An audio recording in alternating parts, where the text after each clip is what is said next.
Dear friends, स्वागत है आपका अपने चैनल स्टडी बैंकिंग में। तो आज हम बात करेंगे इंडिया पोस्ट ग्रामीण डाक सेवा जीडीएस रिक्वायरमेंट 2024 शेड्यूल जुलाई 2024 को लेकर। ठीक है, तो इसमें नोटिफिकेशन जारी हो चुका है, वैकेंसी आ गई है। ठीक है, तो पढ़ाई से संबंधित और कुछ हम टॉपिक्स आपको बताऊंगा। ठीक है, तो उस पर आपको फोकस करना है। वो क्यों मैं बताता हूँ आपको, उसका रीज़न भी बताऊँगा। वो रीज़न ये है कि देखिए, किसी भी चीज़ में हमें आगे बढ़ने के लिए हमें गुरुओं का, अपने आदर्शों का व प्रकृति का सम्मान व आदर्श चाहिए। क्योंकि देखिए, अगर हम नियम संयम के अगर पक्के नहीं हैं तो हम किसी भी काम में सक्सेस नहीं हो सकते। ये मैं आपको बता देता हूँ।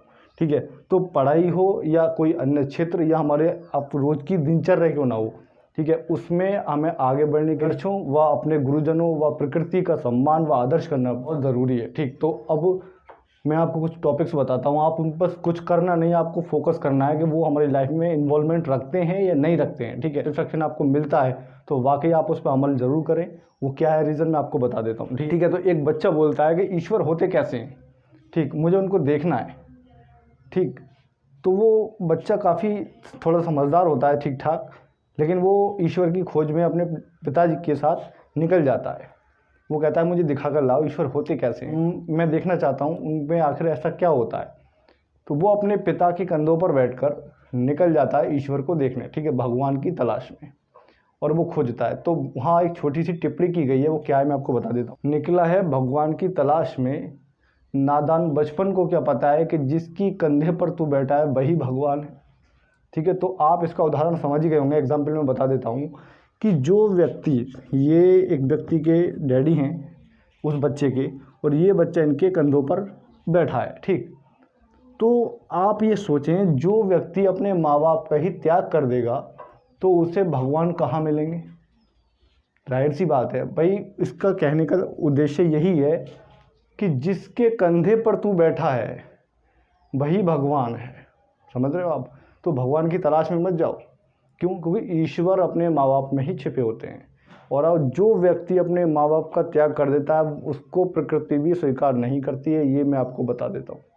ठीक है, तो अपने ईश्वर को अगर अपने ही हित में रखना है तो आप अपने माँ बाप का सम्मान करें, आदर करें, उनकी प्रकृति का सम्मान करें, और जो चीज़ें आपके धर्म व रिलीजन से जुड़ी हैं उनका सम्मान करें, अपने गुरुजनों का सम्मान करें। ठीक है, इनसे बढ़कर आपके लिए कोई चीज़ नहीं है, चाहे वो पढ़ाई का क्षेत्र हो या अब लोग कहते हैं कि हम अपनी मेहनत पर भरोसा रखो। बिल्कुल लाजमी है, अपनी मेहनत पर भरोसा रखिए, ये चीज़ बहुत ज़रूरी है। लेकिन मेहनत पर भरोसा रखने के लिए भी आपको कुछ प्रकृति के नियम भी अपनाने पड़ेंगे। ऐसा नहीं है कि आपने अपने माता पिता को त्याग कर रखा है, आप उन्हें खाना नहीं दे रहे हो, परेशान कर रहे हो, गाली गलौज कर रहे हो, झगड़ा कर रहे हो, और आप दिखा रहे हो कि हम पढ़ाई में बहुत ज़्यादा ये हैं और वो हैं। तो ऐसा कुछ नहीं है। बहुत लोग होते हैं कि मतलब कुछ मेंटली पावरफुल होते हैं, फिजिकली स्ट्रांग होते हैं, उनका उद्देश्य भी यही है। अब आप ताकतवर होना श्रेष्ठ है, मैं मानता हूँ, श्रेष्ठ होकर भी सामान्य रहना सर्वश्रेष्ठ गुण है।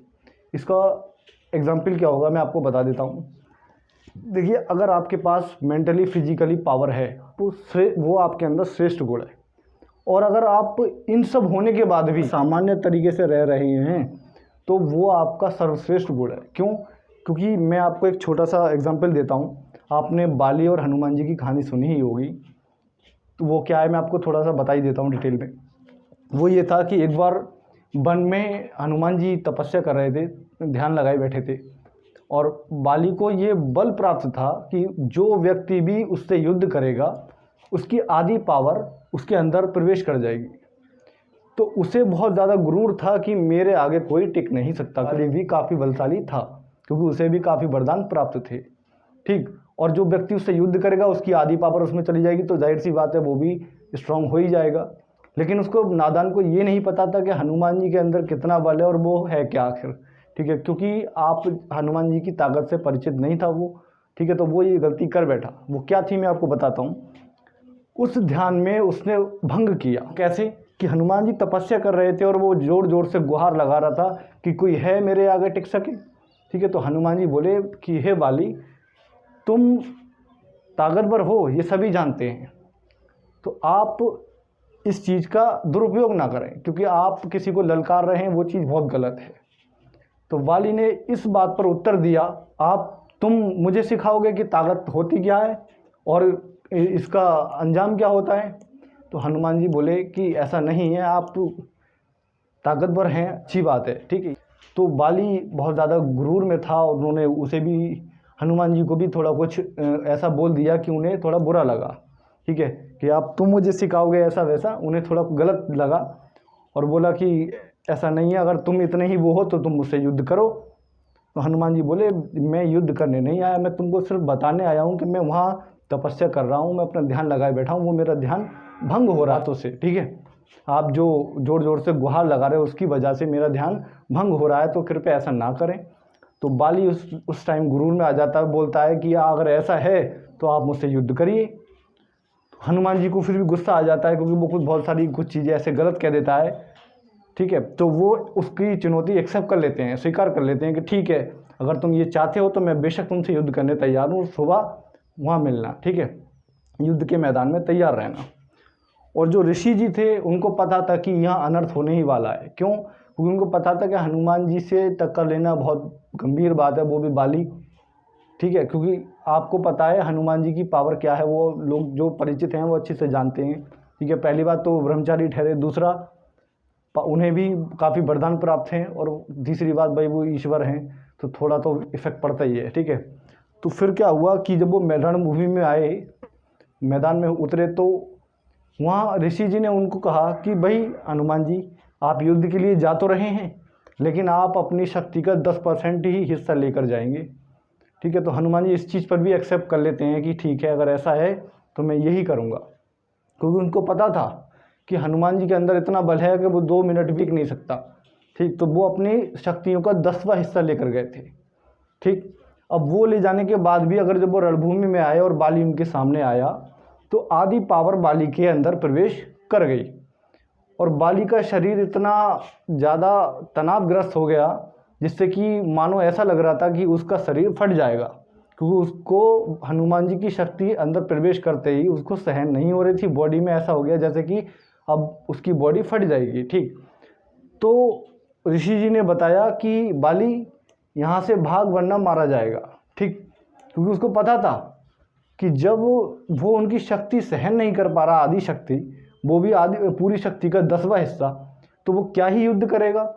तो यहाँ हमें ये सीख मिलती है कि अगर हमारे पास पावर है, मेंटली हो, फिजिकली हो, जैसे भी हो, XYZ, ठीक है, ठीक, तो हम उसका दुरुपयोग ना करें, और अगर वो चीज़ हमें मिली हम उसका सम्मान करें, प्रकृति का सम्मान करें, प्लस अपने आदर्शों का, अपने माता पिता का, अपने गुरुजनों का आदर्श का सम्मान करें, ठीक है। तो इससे हमें बहुत ज़्यादा प्रेरणा मिलती है और आगे बढ़ने का मार्गदर्शन भी मिलता है, और ऐसे लोगों का समाज भी एक्सेप्ट करते हैं, और उन्हें देखिए कोई हमारा त्याग बेशक कर दे, चाहे वो समाज के लोग हों या हमारे रिलेटिव्स हों, लेकिन अगर आप अपने आदर्शों और प्रकृति का सम्मान करेंगे। और निराशा कब आती है मैं आपको बता देता हूँ। निराशा, देखिए आप सोचते हैं कि हमें थकान हो गई, हम थक कर बैठ गए, हमसे ये नहीं हो रहा, हमसे वो नहीं हो रहा, तो निराशा और थकान कब होती है मैं आपको बता देता हूँ।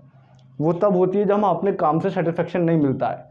निराशा, असंतोष, कष्ट, ये सब हमारे क्यों आते हैं, क्योंकि हम जब अपने आदर्शों और अपने भैया प्रकृति के चीज़ों का सम्मान नहीं करेंगे तो ये चीज़ लाजमी है।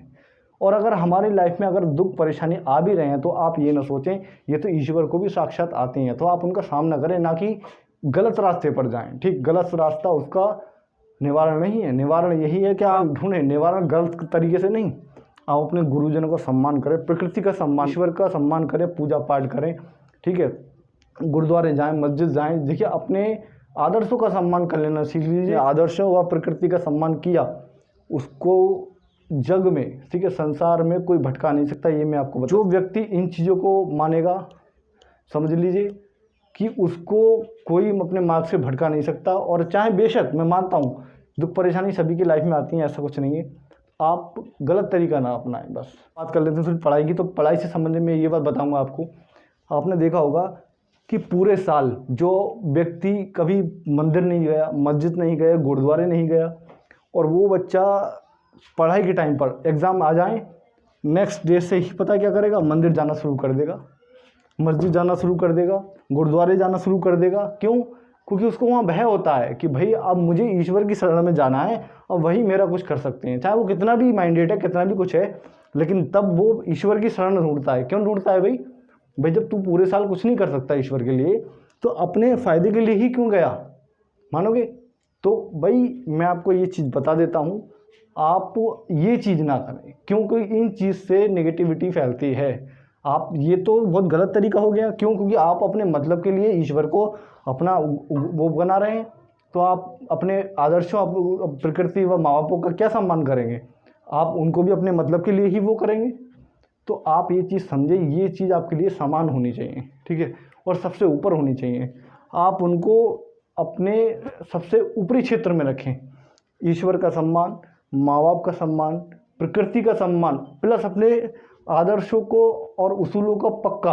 व्यक्ति भी इन चीज़ों का कठोर मुक्त व्यक्ति को उसके मार्ग से कोई भटका नहीं सकता। मैं आपको बता देता हूँ। अपने टॉपिक्स पे बात कर लेते हैं, ठीक है, वीडियो काफ़ी लंबी हो जाएगी वरना। चलिए देखेंगे।